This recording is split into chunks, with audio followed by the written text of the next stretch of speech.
You are now listening to the Vegan Stuff podcast with Caavakushi. Hosting this podcast today are our two AI hosts, Sam and Kim.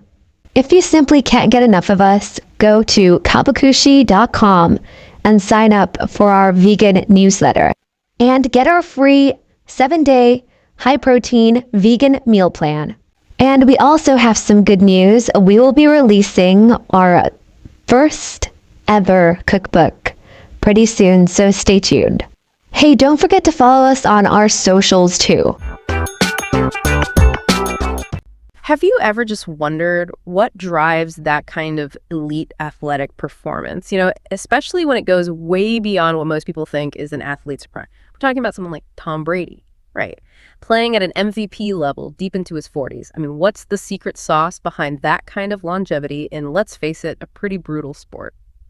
Welcome to the Deep Dive. This is where we take your sources, we sort of peel back all the layers, and really try to extract the most important insights, basically giving you a shortcut to being genuinely well-informed. Today, we're doing a deep dive into a really fascinating stack of material all about NFL legend Tom Brady. Specifically, we're looking at his highly publicized diet. There's just so much chatter out there about him being vegan.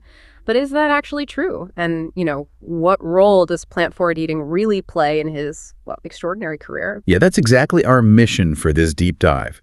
We're going to unpack Tom Brady's whole dietary approach, really understand the nuances of these mostly plant-based claims he makes, and explore this significant role, or maybe, the perceived role that different aspects of plant-forward eating play in his longevity and, frankly, his influence.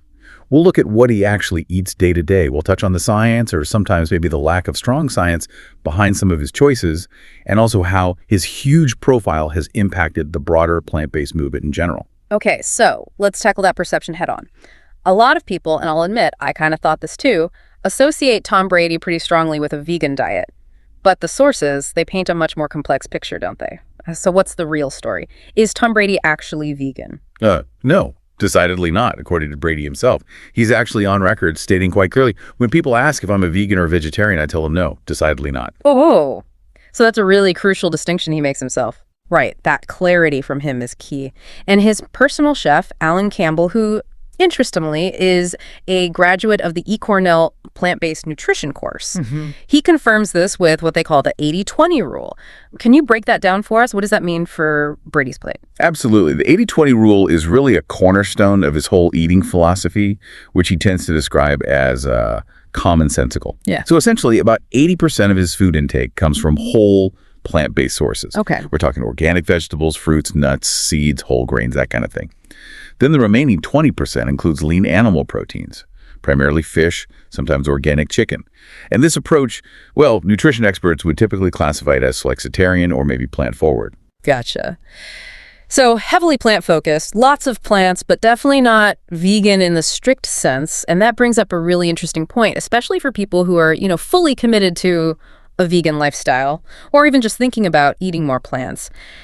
What does this flexitarian label applied to someone so high profile mean for the term veganism itself and maybe the movement? Yeah, it's a really fascinating and honestly an ongoing debate within the whole plant-based community. Yeah. On one side, you have people arguing that having figures like Brady, even if they're not 100% vegan, it acts as a massive promotional boost for plant-based eating overall. Makes sense. It helps challenge some of those old myths, Yeah. that these diets aren't nutritionally complete or that they're somehow not manly enough for athletes. It makes the whole idea more approachable. Right. And the other perspective on that. Well, on the other side, you have others, and some sources might label them as holding a more, let's say, rigid view of veganism. Sometimes they get called militant, though that's a loaded term.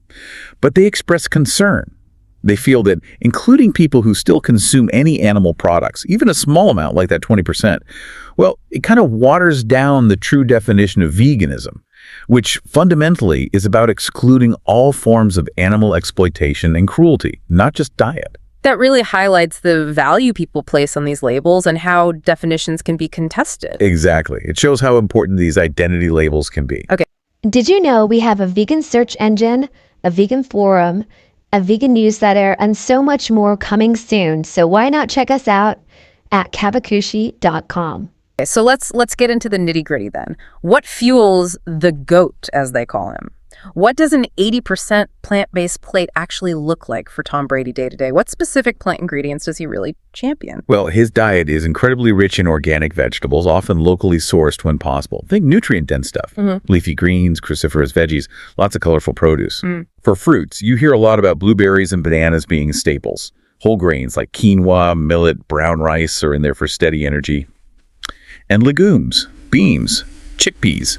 They're crucial plant-based protein sources for him. Healthy fats, too, from avocado, olive oil, coconut oil. Those are definitely in heavy rotation. And he does incorporate things like protein powders and plant milks, almond milk, hemp milk. It sounds incredibly wholesome, really nutrient-packed. Merle O'Neill, a content creator, she actually tried out some of his recipes for a day, and her descriptions are pretty vivid. She made his high-protein berry smoothie. How did that turn out? Oh, she loved it. She described it as really refreshing, really delicious, and so smooth.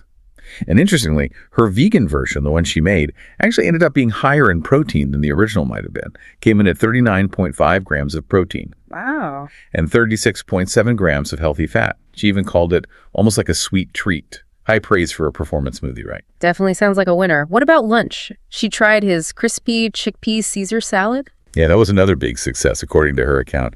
It was made with baby kale, baby romaine, shaved Brussels sprouts, and this creamy cashew-based dressing with capers. She actually admitted she's not a big salad person, but she rated it a 9 out of 10. And she specifically loved the chickpeas, calling them protein-packed croutons. Protein-packed croutons. I love that description. That's brilliant. Isn't it? Great way to think about them. Okay, and dinner. She tried the charred broccoli with a smoky romesco sauce. Yep. And she apparently bulked that one up a bit with some great northern beans for extra protein and fiber. She described the whole dish as looking so fancy and it tastes so good. And she even called the sauce a new staple in her kitchen. So these specific examples from someone actually making and eating the food, they really highlight that this kind of performance-focused, plant-heavy eating, well, it doesn't have to be boring or restrictive at all. No, it sounds delicious. It can be super satisfying and flavorful. Okay, but here's where it gets really interesting, I think, especially if you're focused on plant-based eating. Despite being mostly plant-based, Brady famously avoids certain plant foods. That seems counterintuitive. What's on his do not eat list, and what's the logic behind excluding those specific plants? Right, he does have quite a long list of exclusions, and the main goal behind most of them is reducing inflammation. That's a huge focus of his whole TB12 method. Okay. So beyond the common things, people avoid gluten, dairy, corn, soy, sugar. Most processed foods, he notably steers clear of nightshade vegetables. Nightshades, like what? That means no tomatoes, no bell peppers, no eggplants, no potatoes for Tom Brady. Wow, those are staples for many people. Absolutely. And he also avoids fungi, like mushrooms. He personally believes these foods are inflammatory. Which is interesting because from a nutritional standpoint, many of those foods are actually celebrated for containing anti-inflammatory antioxidants. So there's a bit of a disconnect there with mainstream nutrition science. Yeah, that is a bit of a contradiction, isn't it? It is. And it gets even more specific and personal. He famously avoids strawberries. Strawberries? Not for any health reason, he claims, but simply because he dislikes their fragrance. Seriously? Just the smell? Apparently so. And he also claims, famously, to have never tried coffee. Never. Never. His reasoning is apparently because of its acidity. Now, that belief doesn't really hold up strongly against scientific understanding.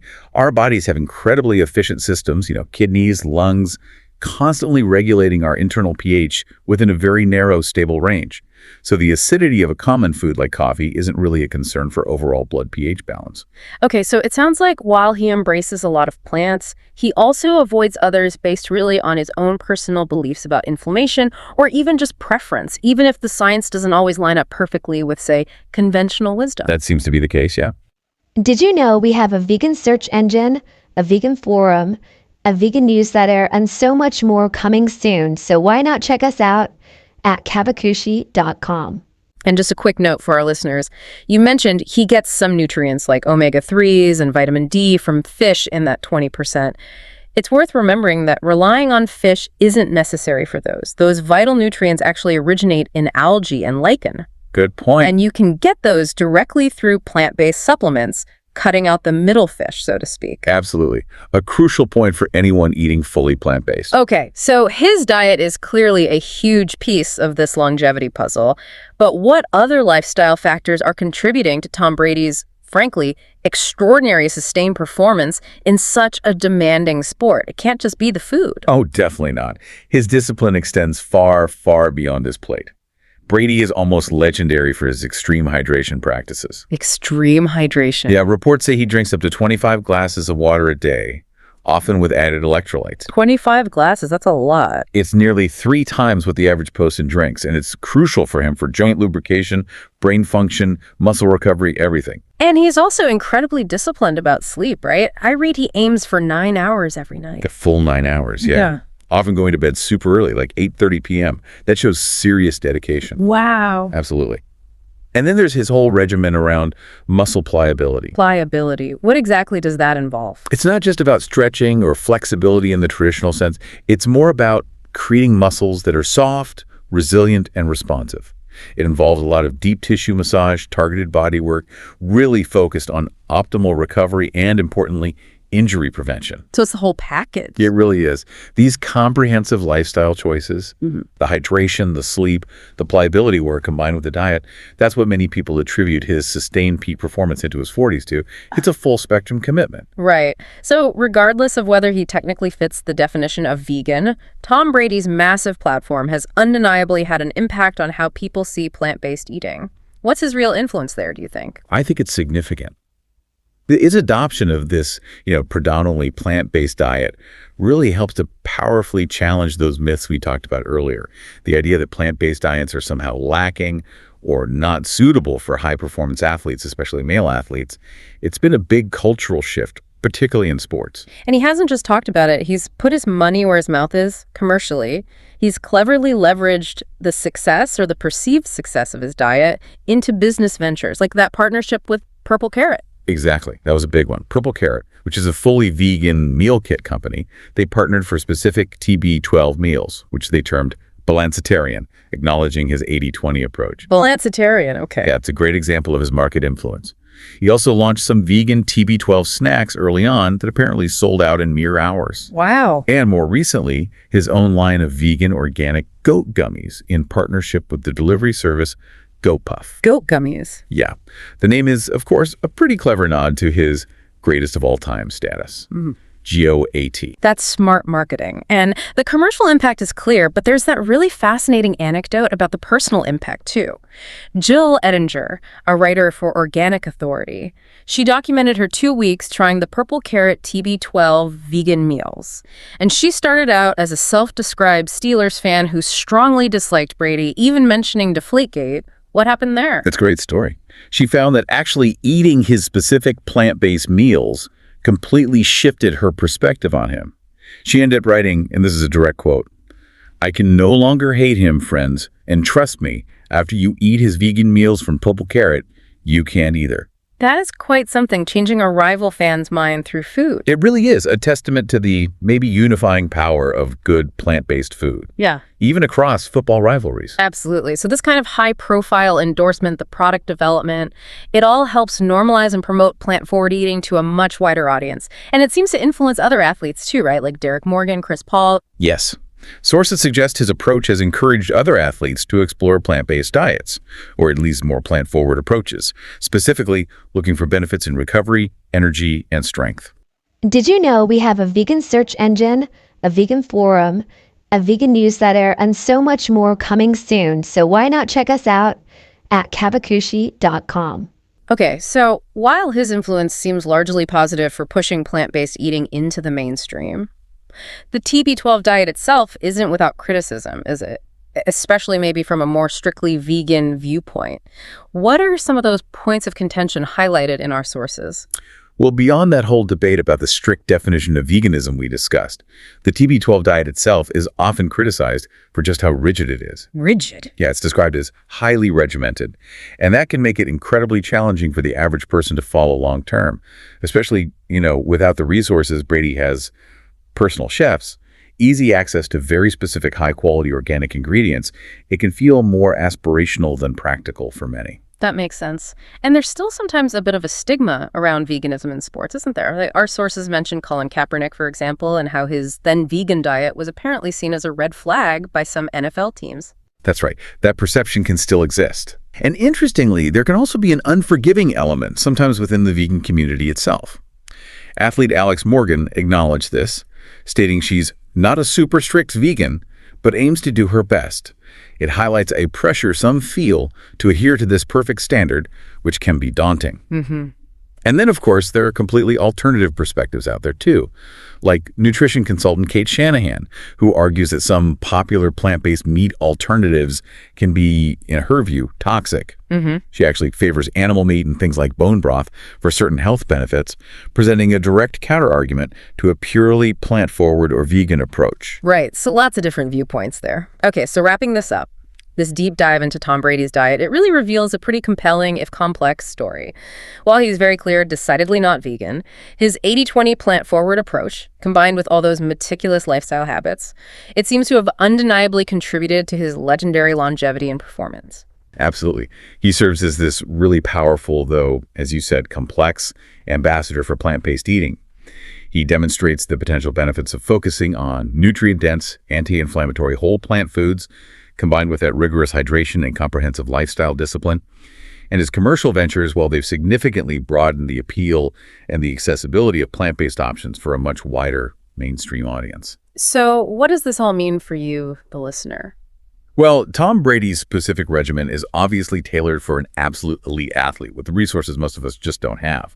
But the core principles, emphasizing whole plant foods, really prioritizing hydration, integrating mindful lifestyle habits like quality sleep and recovery, those offer pretty universal takeaways, I think, for anyone looking to optimize their own health and performance, whatever their specific dietary choices might be. Yeah, and perhaps it leaves us with an important question to ponder for ourselves.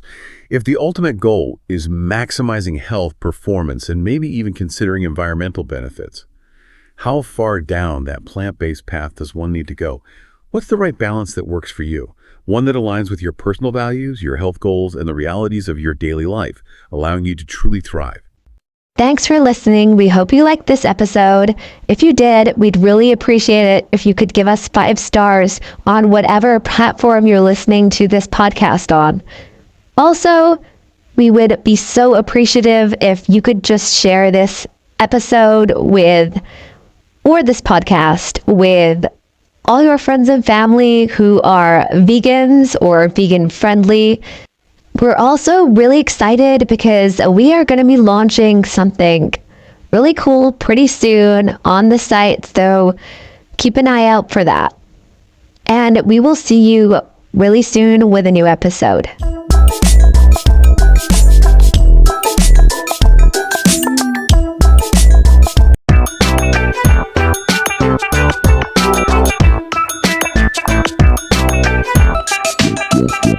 Yeah.